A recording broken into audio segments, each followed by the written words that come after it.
देश के कुल बजट में एजुकेशन बजट की हिस्सेदारी हर साल बढ़ाने की बजाय घटती जा रही है। 1.4 लाख करोड़ रुपया का पूरा बजट एजुकेशन बजट है और 1.32 लाख करोड़ सिर्फ नीट देने वाले 22 लाख बच्चों के परिवारों से हर साल खींचा जाता है। एक और शर्मनाक आंकड़ा भी है। 1.4 लाख करोड़ रुपया हमारा पूरा एजुकेशन बजट और 16 लाख करोड़ रुपए जो मौजूदा सरकार ने बड़े उद्योगपतियों के लोन माफ किए हैं। कुछ ही समय पहले आदरणीय स्वास्थ्य मंत्री जी श्री जेपी नड्डा वहां गए थे और उनसे कुछ समय पहले अन्य नेता भी गए। जब तक हम वहां पहुंचे, उस लड़की की मां नेताओं के आने जाने से गुस्से में थी। सुन लीजिए, सुनिए, किसी की पीड़ा का मजाक नहीं उड़ाते।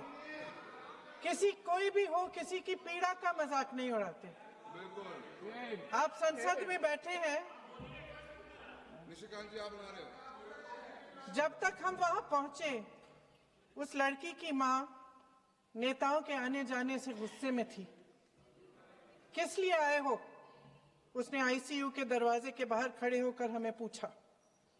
हमारे सामने कांपते हुए हाथ जोड़े कहने लगी कि धन्यवाद आप आए हैं, ठीक है, मगर मुझे किसी से नहीं मिलना, मुझे किसी से बात नहीं करनी। महोदय, उस मां की पीड़ा से उसका पूरा शरीर कांप रहा था, लेकिन उसने दृढ़ आवाज में कहा, सुबह से बड़े बड़े लोग यहां आ रहे हैं, एक के बाद एक वीडियो बना रहे हैं। वह भी आए जिन्होंने मेरी बेटी का ये हाल किया है। किस लिए? उसने हमसे पूछा। किस लिए? मेरी बेटी की बलि तो चढ़ गई है, लेकिन उसे कुछ भी हो जाए तो मैं उसके लिए अपने आप लड़ूंगी। मुझे किसी की मदद नहीं चाहिए, मैं अकेले लड़ लूंगी। महोदय, शायद मुझे यहाँ खड़े होकर सबके सामने ये बात नहीं कहनी चाहिए, मगर उस माँ की गुहार ने मुझे शर्मिंदा किया। उसके दिल के टूटने की वो आवाज जो अस्पताल की दीवारों से में गूंज रही थी, मेरे मन में अभी भी गूंज रही है।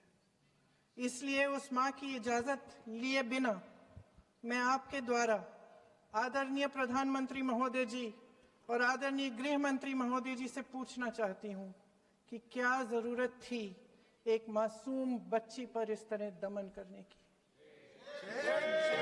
क्या जरूरत थी उन छात्रों पर आंसू गैस चलवाने की, उन पर लाठियां बरसाने की, उन पर वाटर कैनन्स चलवाने की? क्या जरूरत थी उन नौजवान लड़कियों को जलील करते हुए उनके कपड़े फाड़ने की, उनको बेरहमी से गंदी तरह पिटवाने की? देश के युवाओं पर पैलेट गन्स और AK-47 चलवाने की क्या आवश्यकता थी? क्या वे आतंकवादी थे? क्या आतंकवादी हैं? टेररिस्ट हैं? हाँ, कांग्रेस बोल रही है। हाँ, कांग्रेस बोल रही है। जवाब दीजिए, जवाब दीजिए। कांग्रेस बोल रही है, जवाब मांग रही है, जवाब दीजिए।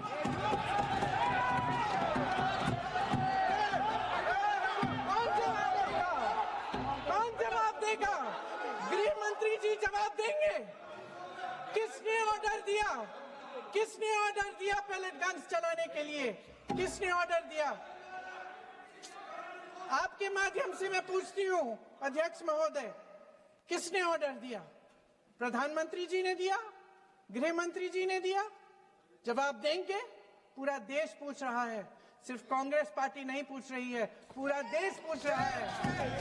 अध्यक्ष महोदय, देश के माता पिता पूछ रहे हैं, छात्र पूछ रहे हैं, अध्यापक पूछ रहे हैं, पूरा देश आज ये पूछ रहा है और आपकी जिम्मेदारी बनती है कि आप इस सवाल का जवाब दें। क्यों डरते हैं आप इस देश के नौजवानों से? क्यों डरते हैं आप इस देश की बुलंद आवाज से? और उस आवाज को दबाने का हक आपको किसने दिया है? महोदय, ये सदन यहाँ बैठे हुए सांसदों की जागीर नहीं है, ये इस देश की अमानत है। यहाँ बैठे हम सब इस देश की जनता, इस देश के युवाओं, बुजुर्गों, गरीबों, अमीरों और सब धर्मों, सब वर्गों के देशवासियों के सेवक हैं। हम उनके प्रतिनिधि हैं और ये सत्ता हमें उन्होंने ही दी है। इस देश का संविधान हमारी सर आंखों पे, इस देश का लोकतंत्र सर्वोपरि है। इसे ध्वस्त करना पाप है। यह करोड़ों जनता हमसे सिर्फ एक चीज मांगती है, जवाबदेही।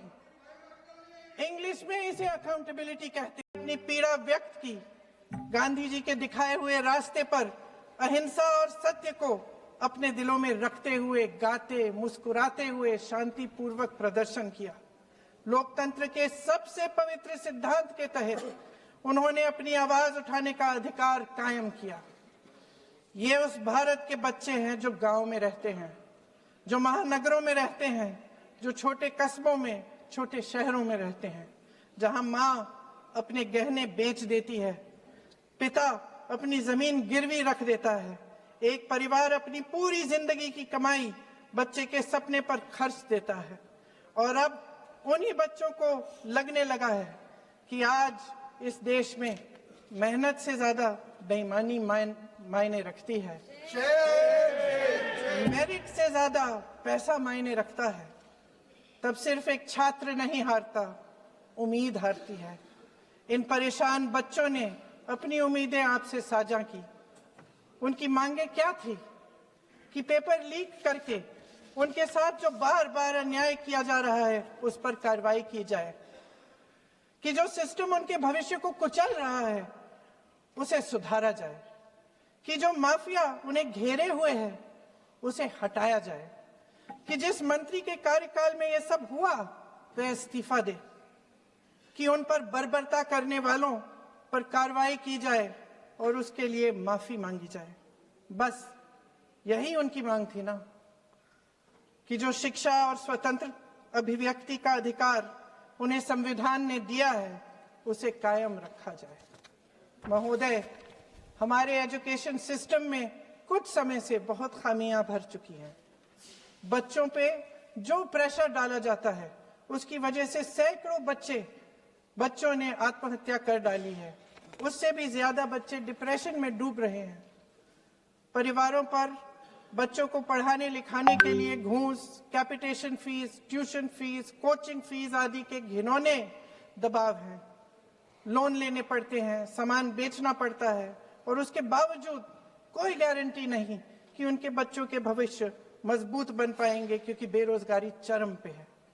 इस सरकार ने रोजगार पैदा करने वाले सभी सेक्टर्स को लगातार कमजोर किया। एग्जामिनेशन सिस्टम खुद फेल हो गया है।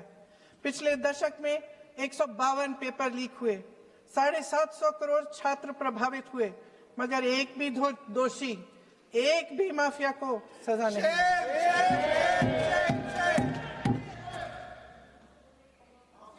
हमारे एजुकेशन में आरएसएस के प्रचारकों को भर भर कर उसे खोखला बना दिया है।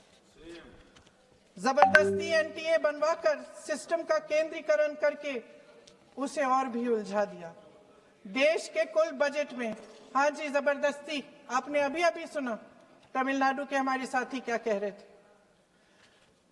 देश के कुल बजट में एजुकेशन बजट की हिस्सेदारी हर साल बढ़ाने की बजाय घटती जा रही है। 1.4 लाख करोड़ रुपया का पूरा बजट एजुकेशन बजट है और 1.32 लाख करोड़ सिर्फ नीट देने वाले 22 लाख बच्चों के परिवारों से हर साल खींचा जाता है। एक और शर्मनाक आंकड़ा भी है। 1.4 लाख करोड़ रुपया हमारा पूरा एजुकेशन बजट और 16 लाख करोड़ रुपए जो मौजूदा सरकार ने बड़े उद्योगपतियों के लोन माफ किए हैं। सोचिए कि इस सरकार की प्राथमिकताएं क्या है। सच ये है अध्यक्ष महोदय कि जिस तरह अस्पताल में उस छात्रा की मां का विश्वास पूरे सिस्टम से हट गया है, उसी तरह देश के युवाओं का भरोसा इस पूरे सिस्टम से टूट चुका है। और जब इस तरह देश के भविष्य हमारे युवा निराश होकर सरकार और सिस्टम से अपना भरोसा हटा देते हैं, तो उस भरोसे को फिर से बनाने के लिए सिस्टम के अंदर से जवाब नहीं ढूंढा जा सकता। उसके दायरे से बाहर निकलना पड़ता है, नए सिरे से ठोस प्रयास करने पड़ते हैं। अफसोस की बात यह है अध्यक्ष महोदय कि इतना हो जाने के बाद भी आदरणीय प्रधानमंत्री महोदय जी और उनके साथी इस सच्चाई को समझ नहीं पा रहे हैं। वे अभी भी ये सोच रहे हैं कि पीआर, नैरेटिव चेंज और पालतू मीडिया के सहारे एक बार फिर उनकी नैया पार हो जाएगी। आदरणीय प्रधानमंत्री महोदय जी और उनके साथी इस सच्चाई को समझ नहीं पा रहे हैं। वे अभी भी ये सोच रहे हैं कि पीआर, नैरेटिव चेंज और पालतू मीडिया के सहारे एक बार फिर उनकी नैया पार हो जाएगी। परसों शिक्षा मंत्री जी ने शर्मनाक परिस्थितियों में अपना इस्तीफा दिया और कल यहीं मकर द्वार पर मेरे सत्ता पक्ष के सांसदों ने जिंदाबाद के नारे चिल्लाते हुए उनका संसद में ऐसे स्वागत किया जैसे मानो कोई सुपरस्टार पहुंच गए हैं। विडंबना देखिए महोदय, जब भूतपूर्व शिक्षा मंत्री को मुकुट पहनाया जा रहा था, स्वागत हो रहा था उनका, तब महाराष्ट्र में एक परिवार पेपर लीक पीड़ित अपनी बेटी की आत्महत्या का शोक मना रहा था। आपकी सरकार ने देश के करोड़ों छात्रों को क्या संदेश दिया? आपको किस बात का गौरव है, किस बात का अभिमान है? ये कौन सा अहंकार है? जहां आंखों में शर्म होनी चाहिए, वहां बेशर्मी और स्वागत के नगाड़े बजाए रह रहे हैं। एक तरफ मातम है, दुख है, यहां फूल माला डाल रहे हैं। कोई आप पर कैसे यकीन करे? प्रधानमंत्री महोदय जी ने नया शिक्षा मंत्री चुना, एक ऐसे व्यक्ति को इस पद पर आसीन किया जिसने एक गर्भवती महिला के बलात्कारियों की रिहाई पर अपनी सहमति व्यक्त की, खुशी जताई। देश की करोड़ों लड़कियों को प्रधानमंत्री जी ने क्या संदेश दिया? सर, अखबारों में है। अखबार में नहीं, मेरा कुछ भी बोल के चले जाते हैं क्या? अरे ये तो कैसा क्या है इनके पास? ऐसा ही कोई आरोप लगा दीजिएगा। कोई नियम कानून नहीं है।